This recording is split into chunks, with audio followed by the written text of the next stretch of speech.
Y te la pongo una mamá joven en una familia, en una pareja, que tuvo el embarazo, que tuvo a sus hijos, los ha criado, tiene 2, tiene 3, pero el señor asume que ella no es capaz de elegir en la tienda que va a comprar, o no es capaz de administrar el dinero, y entonces todo el dinero que se gasta, dime para qué, cómo, cuándo, cómo. O sea, se le anula su capacidad de determinación. O sea, se le invalida, se le califica como que no es capaz ni de pensar ni de tomar decisiones, cuando muchas de las veces es más madura, y por qué no pudiera ser más inteligente también, ¿verdad? Pero el hombre ejerce un control y dominio.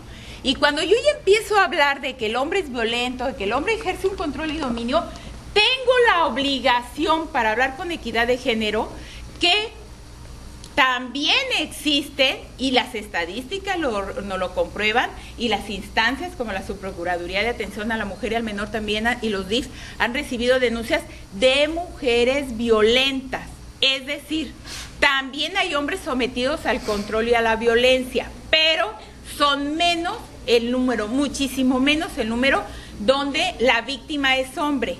Las estadísticas nos marcan una inmensa estadística triste y lamentable, donde la mayor parte de las veces las víctimas son mujeres, niñas y niños en el terreno de la violencia sexual. Ojo, estamos hablando de violencia sexual, toda práctica que se hace precisamente en un acto de evaluatorio a la víctima, ofendiéndola, comparándola con otro, descalificándola, agrediéndola, dañando su autoestima, imponiéndole prácticas sexuales que no puede repeler, o que se ve obligada a realizar.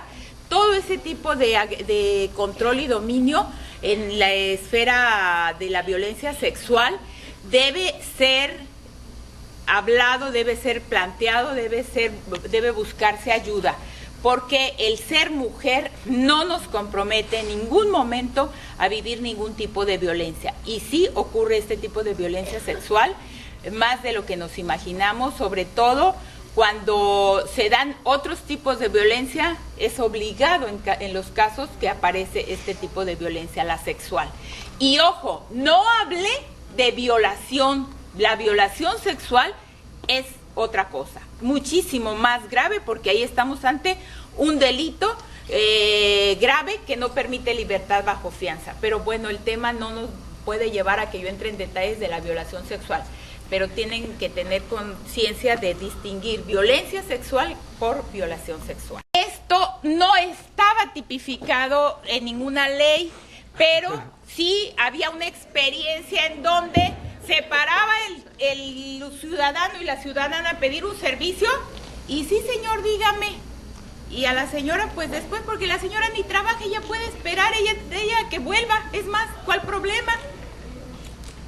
Sí había, o hay todavía, ¿por qué no? Y tenemos que trabajar las instituciones en sensibilizar y capacitar a sus funcionarios desde el de primer nivel, que ponga el ejemplo, ¿verdad? Porque todos los que trabajamos en instituciones siempre hemos sentido que a veces no nos dan el mejor ejemplo, y luego va a aterrizar esa sensibilidad para atender a hombres y mujeres por igual, hasta el último y más modesto trabajador de las instituciones.